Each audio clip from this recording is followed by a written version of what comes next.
बड़ी खबर है। रुद्रप्रयाग में क्वारंटीन पूरा करने के बाद शख्स की मौत की खबर आ रही है। 2 दिन बाद युवक की मौत की खबर आ रही है। ब्लड सैंपल जांच के लिए भेजे गए हैं। 16 दिन पहले देहरादून से ये शख्स लौटा था और क्वारंटीन किया गया। क्वारंटीन पीरियड पूरा होने के बाद इस युवक की मौत हो गई। कैसे? सवाल ये है। ब्लड सैंपल को जांच के लिए भेजा गया है। रुद्रप्रयाग से खबर। रोहित हमारे संवाददाता हमारे साथ जुड़ गए। रोहित, पूरा वाकया हमारे दर्शकों को विस्तार से बताइए।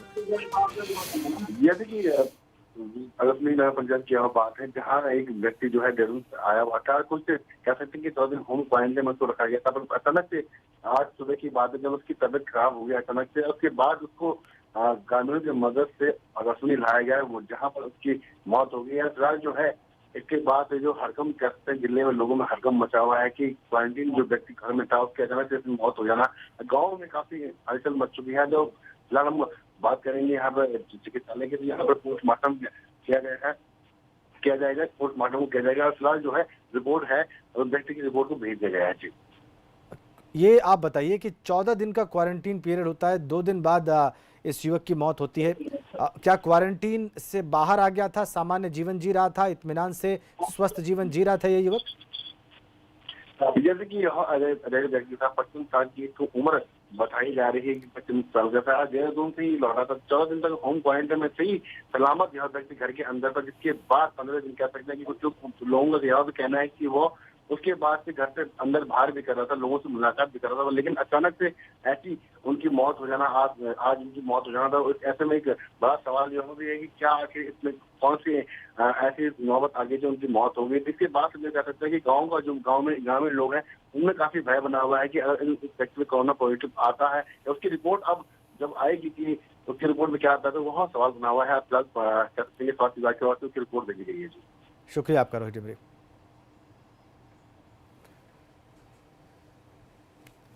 और आपको बताएं कि मेरठ में दुकानें ईद के बाद गुलजार होंगी। प्रशासन ने व्यापारियों के साथ बैठक की। अब ईद के बाद दुकान खोलने की गाइडलाइन जारी की जाएगी। कोरोना मरीजों की जो स्थिति है उसको देखते हुए सप्ताह में 2 दिन कंप्लीट लॉकडाउन लागू रहेगा। मेरठ में दुकानें ईद के बाद गुलजार होती हुई दिखेंगी, लेकिन प्रशासन ने साफ कह दिया है कि नई गाइडलाइन के तहत दुकानें खोली जाएंगी और इसको लेकर के जो व्यापारी हैं, छोटे कारोबारी हैं, दुकानदार हैं, उनके साथ बैठक की और उनसे कहा कि दुकानदारों को सोशल डिस्टेंसिंग मेंटेन करनी होगी, साथ ही मास्क लगाकर दुकानों पर आना अनिवार्य होगा और उतना ही स्टाफ आए जिससे दुकान में सोशल डिस्टेंसिंग मेंटेन रहे। इस वक्त हम मेरठ के आबू लेन में मौजूद हैं, जहां आप देख सकते हैं कि मार्केट अभी फ़िलहाल पूरी तरीके से बंद है, लेकिन प्रशासन ने साफ कह दिया है कि नई गाइडलाइन ईद के बाद जारी की जाएगी, जिसके अनुसार ही दुकानें खोली जाएंगी। लेकिन प्रशासन ने यह भी साफ कर दिया कि ट्रेड के हिसाब से दुकानें खुलेंगी, यानी एक ट्रेड की दुकान आज खुलेगी तो दूसरे ट्रेड की दुकान कल खुलेगी। इसके अलावा एरिया वाइज भी दुकानें खोलने पर प्रशासन विचार कर रहा है, यानी अगर आबू लेन की दुकान मंगलवार को खुलती है तो बुधवार को बंद रहेगी, यानी बुधवार को दूसरे एरिया की दुकानें खोली जाएंगी ताकि सोशल डिस्टेंसिंग का पालन हो सके और जो भीड़ है उसको नियंत्रण में रखा जा सके। और साथ ही जो यहाँ पर व्यापारी हैं, जो कारोबारी हैं, वो भी जो मार्केट का एंट्री पॉइंट है और एग्जिट पॉइंट है वहाँ पर सैनिटाइजेशन गैलरी बना रहे हैं ताकि जो भी कस्टमर मार्केट में आए वो सैनिटाइज होकर के आए। साथ ही उसी सैनिटाइजेशन गैलरी के बगल में ही एक काउंटर बनाने की बात कही गई है, जहां पर मास्क अवेलेबल होंगे और जो कर्मचारी या जो दुकानदार या फिर जो ग्राहक बगैर मास्क के आता है वो वहीं से मास्क ले लगाए और उसके बाद मार्केट में जाए। तो कहीं ना कहीं जिस तरीके से मेरठ में कोरोना महामारी का प्रकोप है उसको देखते हुए प्रशासन लगातार एहतियात बरत रहा है और जो दुकानदार हैं उनको भी हिदायत दी है कि वो भी जो गाइडलाइन है उसका पालन करें और साथ ही ये भी सुनिश्चित कर दिया है कि जो पहले से सप्ताह के 2 दिन कंप्लीट लॉकडाउन चल रहा है, यानी सोमवार और बृहस्पतिवार को जो कंप्लीट लॉकडाउन हो रहा है वो बदस्तूर जारी रहेगा और सप्ताह के 5 दिन ही मार्केट खोली जाएंगी, जिस पर व्यापारियों ने, दुकानदारों ने सहमति भी जताई है और उम्मीद की जा रही है कि ईद के बाद मेरठ में फिर से दुकानें गुलजार होंगी। लेकिन लोगों को मार्केट खुलने की खुशी में ये नहीं भूलना होगा कि कोरोना महामारी अभी भी जिले में व्याप्त है और उससे बचने के लिए उन्हें सोशल डिस्टेंसिंग और मास्क लगाना अनिवार्य होगा। मेरठ से वीडियो जर्नलिस्ट दीपक शर्मा के साथ बलराम पांडे, एबीपी गंगा। आगे बढ़ते हैं। मुरादाबाद में पुलिस का क्रूर चेहरा सामने आया है। यहाँ पुलिस ने एक शख्स के साथ थाने में बेरहमी की इंतहा पार कर दी। उसके जिस्म पर चोट के निशान पड़े हैं। दरअसल मामला नागफनी इलाके का है, जहाँ पर दो पड़ोसियों के बीच मामूली विवाद के बाद पुलिस इस शख्स को थाने ले गई थी। आरोप है कि दरोगा जमील ने उस पर 3rd डिग्री का इस्तेमाल किया। लॉकडाउन उल्लंघन का केस दर्ज कर उस युवक को छोड़ दिया गया, लेकिन अब पीड़ित इंसाफ की गुहार लगा रहा है।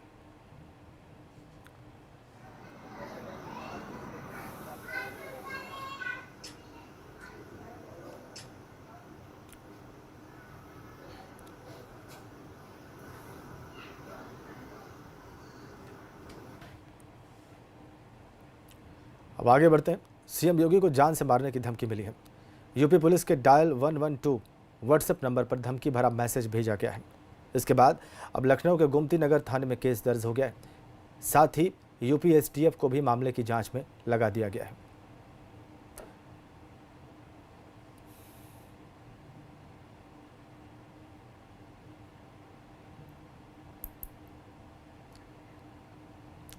इधर झांसी में 3 लोगों ने सामूहिक खुदकुशी कर ली।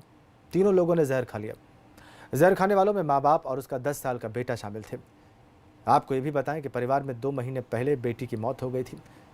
इससे परिवार अवसाद में था और इसके बाद परिवार ने भी मौत को गले लगा लिया।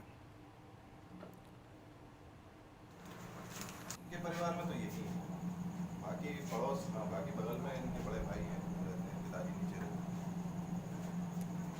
तो बेटा आया, कौन से बड़े वाले क्या नाम बेटा तुम्हारा? अगली खबर बुलंदशहर से है। यहाँ पर प्रवासियों की गाड़ी अचानक पलट गई। इस हादसे में 2 प्रवासियों की मौत हो गई, जबकि 1.5 दर्जन प्रवासी घायल हो गए। यह हादसा दिल्ली बदायूं रोड पर हुआ और ये 22 प्रवासी गुजरात के सूरत से बिजनौर के लिए निकले थे। अब घायलों को अस्पताल में भर्ती करा दिया गया है।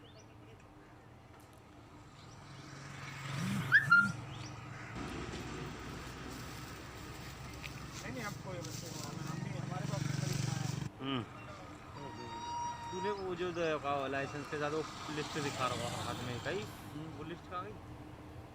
उसकी फोटो ना खींच सके।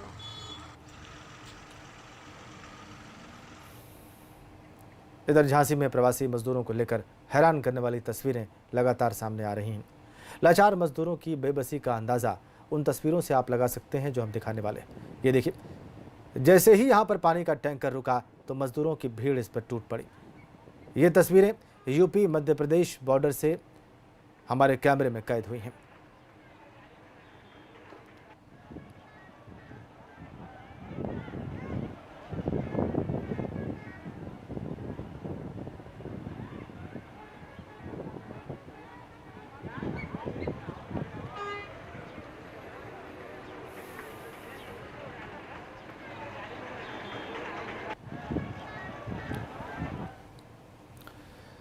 इधर बाराबंकी में कोरोना का ग्राफ तेजी से बढ़ रहा है, लेकिन उसके बाद भी यहाँ लोगों में कोरोना का डर नहीं है।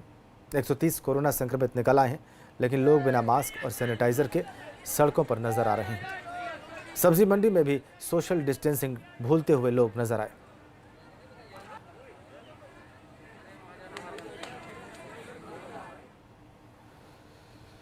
इधर राजधानी में लॉकडाउन के बीच हवाई फायरिंग से हड़कंप मच गया। कहा जा रहा है कि शराब के ठेके पर पहुंचे कुछ युवकों के बीच विवाद हो गया था।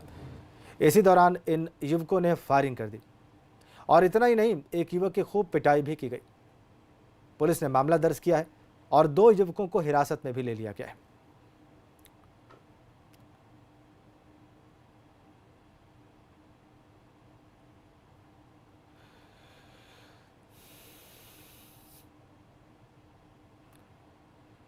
देहरादून की तस्वीरें देखिए आप, हवाई फायरिंग से हड़कंप मच गया।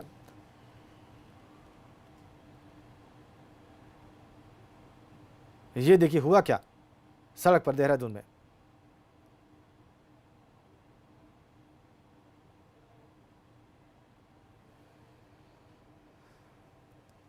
और पौड़ी में एबीपी गंगा की खबर का असर दिखाई दिया है। महिला कर्मचारी को धमकी देने के मामले की हम बात कर रहे हैं। डीएम के आदेश पर मामले की जांच शुरू कर दी गई है। वन मंत्री के नाम से धमकी दी गई थी। महिला राजस्व उप निरीक्षक को धमकी दी गई थी।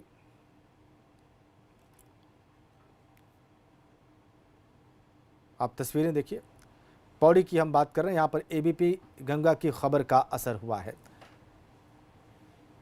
बड़ा असर हुआ है पौड़ी में एबीपी गंगा की खबर का।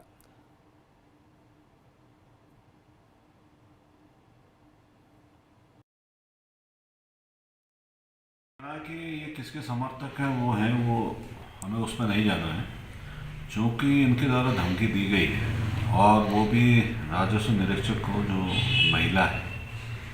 तो इस संबंध में मैं सीओ जो कोटद्वार है उनसे मैं जांच करवा रहा हूँ। उसमें जो भी तथ्य आएंगे सामने उनके खिलाफ कार्रवाई की जाएगी। इधर रुड़की के पास मौजूद नारसन बॉर्डर पर प्रशासन ने प्रवासियों की एंट्री को लेकर चौकसी बढ़ा दी है। नारसन बॉर्डर पर लगातार प्रवासियों की भीड़ बढ़ती जा रही है। इसको लेकर प्रशासन अलर्ट पर है। ज्वाइंट मजिस्ट्रेट नमामि बंसल ने बॉर्डर का निरीक्षण किया। इस दौरान उन्होंने बॉर्डर पर तैनात कर्मचारी से प्रवासियों के लिए व्यवस्थाएं दुरुस्त करने के साथ साथ सोशल डिस्टेंसिंग मेंटेन रखने के निर्देश भी दिए।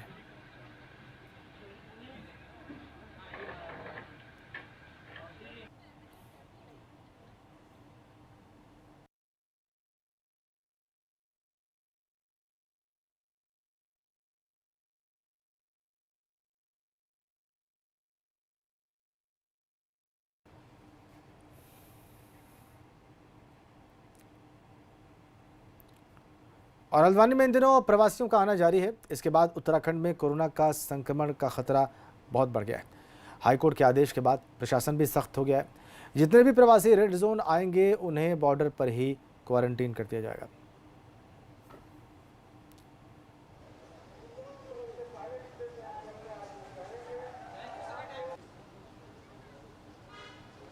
हाईकोर्ट के आदेश के बाद प्रशासन सख्त उत्तराखंड में। जितने लोग भी रेड जोन से आ रहे हैं उन्हें क्वारंटीन कर दिया जाएगा। बॉर्डर पर ही उन्हें क्वारंटीन किया जाएगा ताकि ख़तरा जो बढ़ा है उसे काबू में रखा जा सके।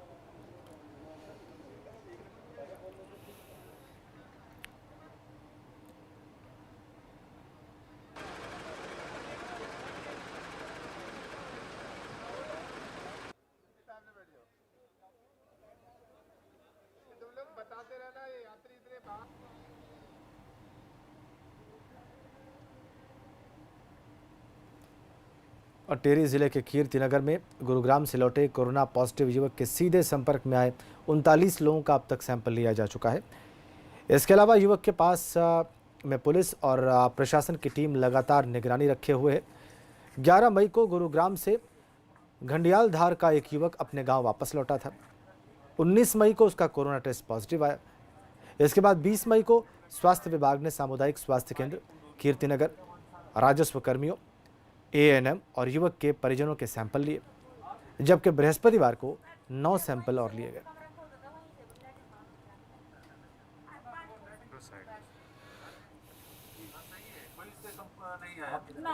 ना कोई नहीं है, वो तो कह रहे हैं सामने।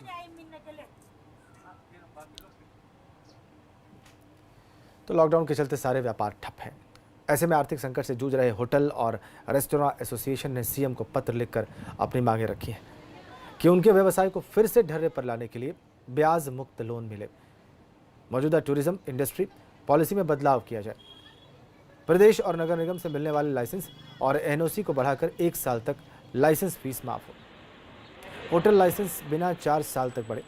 हाउस और सीवरेज टैक्स को माफ किया जाए और पानी और बिजली चार्ज उपयोग के हिसाब से लिया जाए। एसोसिएशन का कहना है कि अगर ये मांगे नहीं मानी गई तो आर्थिक संकट से वो घिर जाएंगे। हजारों लोग बेरोजगार हो जाएंगे। इस टाइम मसूरी का बिजनेस टॉप पे पीक सीजन पे रहता है। आज ज़ीरो बिजनेस हमारा है, क्योंकि इस इंडस्ट्री से जुड़े हुए चाहे वो रिक्शा वाला हो, चाहे वो कुली हो, चाहे वो कोई व्यापारी हो, दुकानदार हो, सारे इस इंडस्ट्री से जुड़े हुए हैं। इसलिए सरकार से हमारी मांग है कि इस इंडस्ट्री को डूबने से बचाने के लिए ये बहुत ज़रूरी है कि गवर्नमेंट हमको एक कोई पैकेजेस दे जिससे कि हम अपने स्टाफ को रिटेन कर सकें। इधर देहरादून में स्लम एरिया में अब नगर निगम टैक्स लगाने की तैयारी कर रहा है। किराएदार रखने पर नियमानुसार मकान मालिकों को कमर्शियल टैक्स देना होता है। ऐसे में निगम अपनी आय को बढ़ाने के लिए ऐसे लोगों को चिन्हित कर उनसे टैक्स वसूलने का खाका तैयार कर रहा है। स्लम एरिया है, ऐसे कई लोग हैं जिन्होंने कहीं और अपने पक्के मकान बना लिए हैं और इन बस्तियों के घरों को किराए पर दे रखा है। ऐसे में नगर निगम ऐसे लोगों को चिन्हित कर रहा है।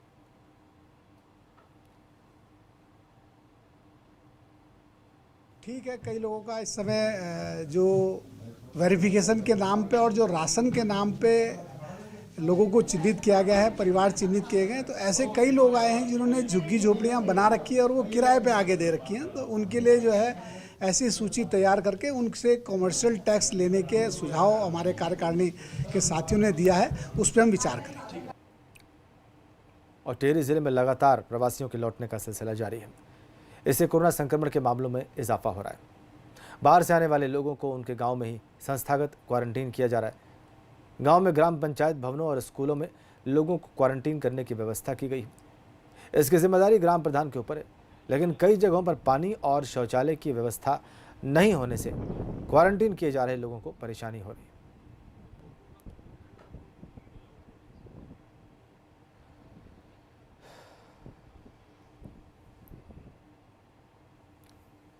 मसूरी में ग्राम प्रधानों ने अलग अलग जगहों पर एक दिवसीय सांकेतिक धरना दिया। ग्राम प्रधानों ने बताया कि कोरोना महामारी से लड़ने का जिम्मा उत्तराखंड सरकार ने पंचायतों को भी सौंपा है, लेकिन इस लड़ाई से लड़ने के लिए किसी भी प्रकार के संसाधन ग्राम पंचायतों को नहीं मिले। मतलब प्रधानों को इतना बदनाम किया जा रहा है कि हमारे अकाउंट में पैसे डाल दिए गए हैं और विभिन्न प्रकार के जो संसाधन है वो सरकार द्वारा उपलब्ध कराए जा रहे हैं, जबकि ऐसा कुछ भी नहीं है।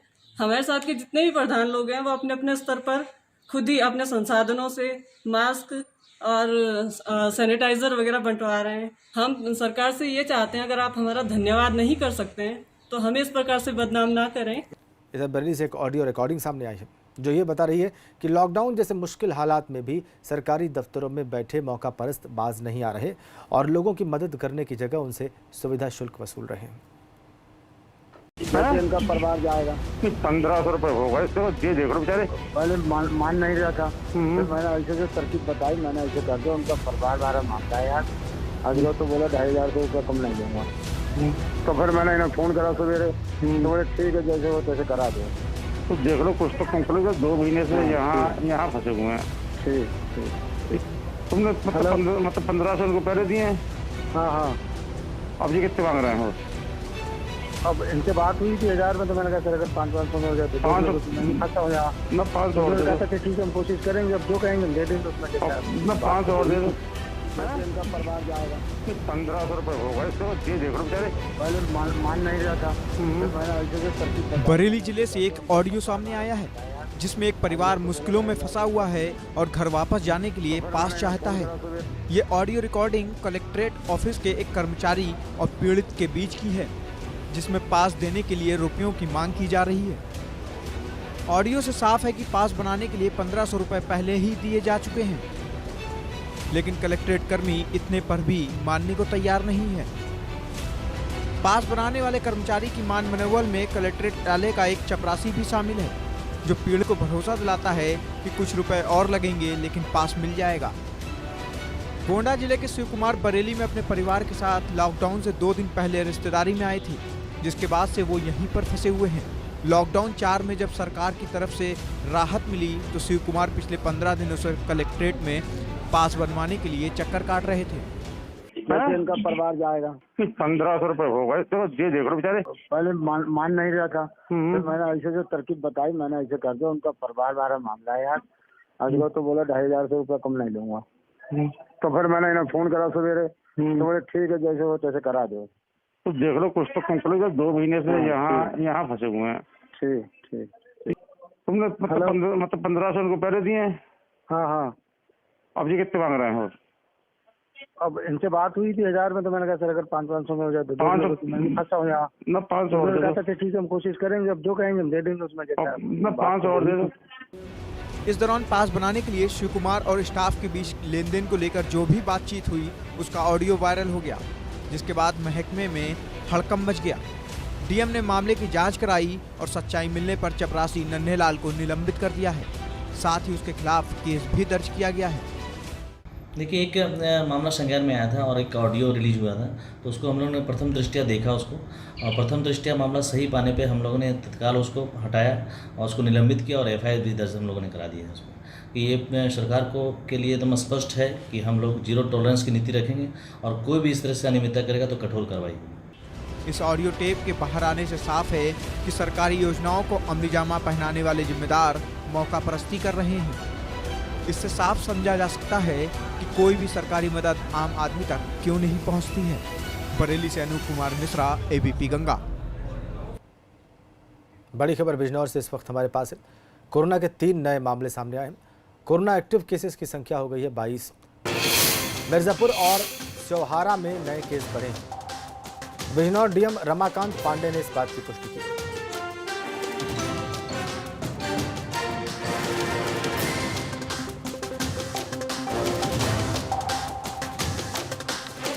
बिजनौर से ये बड़ी खबर, कोरोना के 3 नए मामले सामने आए हैं।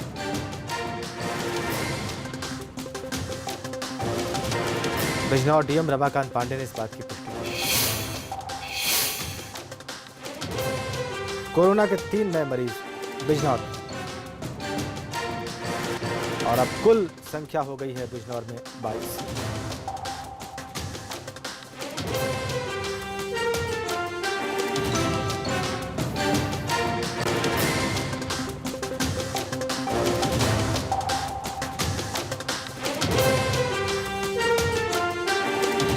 बिजनौर के जिलाधिकारी ने इसकी पुष्टि कर दी। एक और बड़ी खबर, इलाहाबाद हाईकोर्ट में 31 मई तक अवकाश बढ़ा दिया गया है। कोविड-19 को लेकर गठित कमेटी का यह फैसला है। अभी कोर्ट खोलने के लिए हालात सही नहीं हैं। यह बात हाईकोर्ट की जो कमेटी बनाई गई है इस मामले पर निर्णय लेने के लिए, उसका कहना है कि अभी कोर्ट खोलने के लिए हालात सही नहीं है, इसलिए अवकाश 31 मई तक बढ़ा दिया गया है इलाहाबाद हाईकोर्ट में।